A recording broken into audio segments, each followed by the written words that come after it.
आज मैं आपके सामने हाज़िर हूँ एक नए टॉपिक के साथ। ये टॉपिक हमारा है सेकेंड ईयर फ़िज़िक्स में से। ये टॉपिक इसलिए हमने आज उठाया है और मिलकर आज हम इसे समझेंगे क्योंकि ये एक मार्क्स गेनिंग टॉपिक है और सेक्शन सी यानी डिटेल्ड में आता है। और अगर ये आपको अच्छे से करना आ जाए, किस तरीके से पेपर में लिखना है समझ जाएं, तो फिर बहुत अच्छा हो जाएगा। तो ये टॉपिक का नाम है विल्सन क्लाउड चैम्बर। ये आपके सामने जो पिक्चर है ये विल्सन क्लाउड चैम्बर इस तरह से दिखता है। हम इसके बारे में आज पढ़ेंगे, मिलकर समझेंगे। ये चैप्टर नंबर 20 से हमने लिया है फ़िज़िक्स के। इस टॉपिक का आंसर देने के लिए आपने इसको हेडिंग्स में लिखना है, ठीक है, इसका आंसर। और हेडिंग के अंदर का जो मवाद होगा वो आप पॉइंट्स में लिखेंगे, यानी जितना कंसाइज़ हो सकता है उतना आप इसको मेंशन करेंगे, ठीक है। एग्ज़ाम में इस टॉपिक से रिलेटेड क्वेश्चन ये दो तरीके से पूछे जाते हैं। ये टॉपिक बेसिकली हर साल ऑल्टरनेटिव तरीके से आता है। कभी गीगर काउंटर पूछा जाता है तो कभी विल्सन क्लाउड चैम्बर पूछा जाता है, ठीक है। तो जैसे अगर सपोज़ इस साल विल्सन क्लाउड चैम्बर आपका आया है या आएगा तो अगले साल आपका गीगर काउंटर आ जाएगा, ठीक है। तो ये दो नोटिंग टॉपिक्स होते हैं, इनके अंदर कोई मैथमेटिकल एक्सप्रेशंस नहीं मौजूद होती। इस वजह से ये टॉपिक मार्क्स गेनिंग टॉपिक में से एक हैं। अच्छा, ये टॉपिक जो है इसको आप 8 हेडिंग्स पर मुश्तमिल तौर पर इसका आंसर आप दे सकते हैं। ये जस्ट प्रेजेंटेशन के लिए 8 हेडिंग्स आपको बनाकर इसका आंसर देना है। ये 8 हेडिंग्स मेरी अपनी बनाई हुई है और इसके अंदर का मवाद भी मैंने खुद तय किया है, कितना लिखना है, कैसे लिखना है। अगर आप इसका आंसर पॉइंट्स में दे दें, यानी हेडिंग के अंदर का जो मवाद पॉइंट्स में अगर आप लिखते हैं तो जो चेक करने वाला एग्ज़ामिनर होता है उसको आपका मुद्दा क्लियरली तौर पर पहुंच जाता है। क्योंकि देखिए, मार्क्स गेन करने का गर्ज़ आपको है, उनको नहीं। आपको गर्ज़ अपने मार्क्स से, आपका फ्यूचर है, आपके मार्क्स डिपेंड करते हैं, मार्क्स आपको चाहिए। तो आपने ऐसा लिखना है कि वो जो है वो जब चेक करता हो तो उसको मुद्दा भी साथ में आपका क्लियर होता जाए, ठीक है। आपके लिए भी आसानी हो, चेक करने वाले के लिए भी आसानी हो।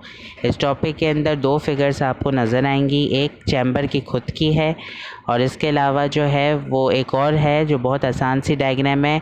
At the end of this video आपको पता चलेगा। हमारे साथ पूरी वीडियो तक आप रहिएगा ताकि इस पूरे टॉपिक को मिलकर समझेंगे। फर्स्ट हेडिंग हमारे पास डेवलपर की है। डेवलपर मतलब जिसने इस मशीन की तख्लीक की, ठीक है। इसका छोटा सा आपने एक लाइन का बताना है कि Wilson cloud chamber was developed by CTR Wilson. CTR Wilson एक फ़िज़िसिस्ट थे जिन्होंने इस मशीन को तैयार किया था एक कायदे को फॉलो करने के लिए, एक मकसद को जानने के लिए और कुछ मदद करने के लिए, ठीक है। ये इनकी कंट्रीब्यूशन थी। ये डेवलपर के बारे में जो है आपसे MCQs के बारे में पूछा जा सकता है और आपने एज़ वेल एज़ आंसर में भी डिस्क्राइब करना है। सेकंड हेडिंग जो आप लिखेंगे वो है इंट्रोडक्टरी रिमार्क्स। इसमें आपने जस्ट जो है वो मकसद बताना है कि मशीन या चैम्बर को बनाने का क्या मकसद था। मकसद ये था कि ये एक सिंपल सी डिवाइस थी जिसको डिटेक्शन और आइडेंटिफिकेशन ऑफ सब एटॉमिक पार्टिकल्स के लिए बनाया गया था।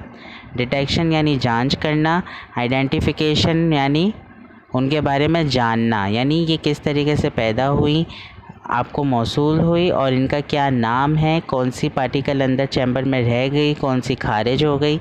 इसको जानने के लिए इस मशीन की तख्लीक की गई थी। आंसर आपको जो है वो इन स्लाइड्स में मिल जाएगा। आप चाहें तो आप इनका स्क्रीनशॉट लेके अपने पास रख। फ़िज़िक्स में बनाई गई हर मशीन के साथ उसका एक कायदा जुड़ा है, प्रिंसिपल है।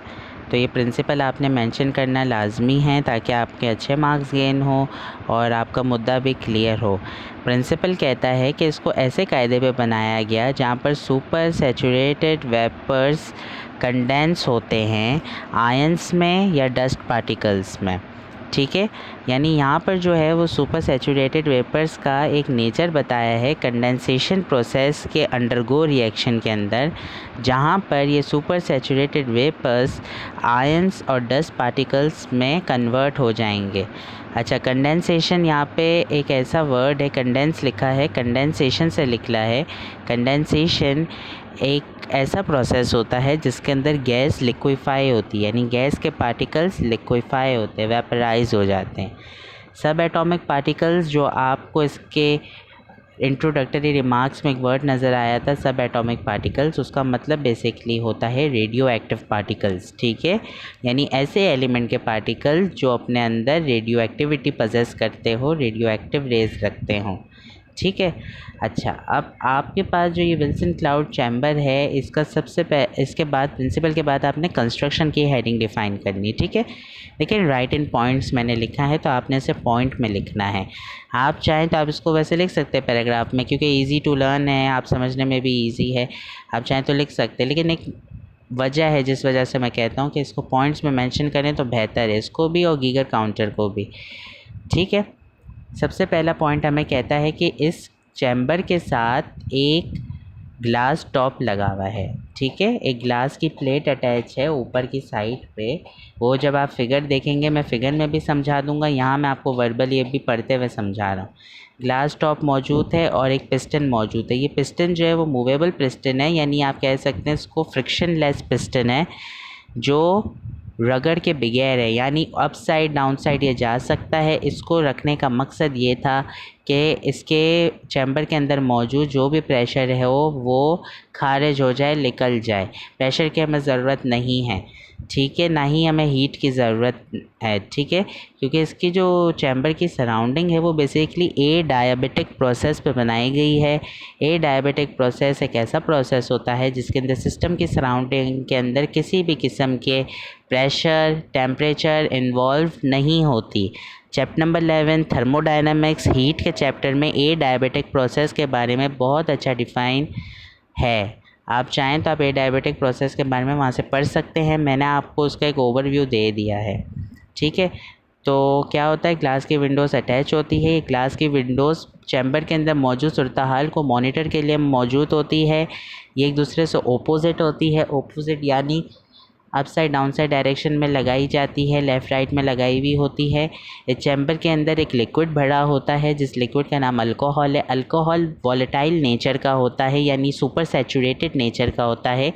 इसी की कंडेंसेशन यहाँ पे की जा रही है, जिस वजह से कुछ पार्टिकल्स खारिज होंगे और हमें आयोनाइजेशन के बारे में एक बात पता चलेगी, ठीक है। एक स्ट्रॉन्ग सोर्स ऑफ लाइट का यहाँ पे इस्तेमाल किया जा रहा है और एक कैमरा भी अटैच है जो इस सारे प्रोसेस को मॉनिटर करेगा।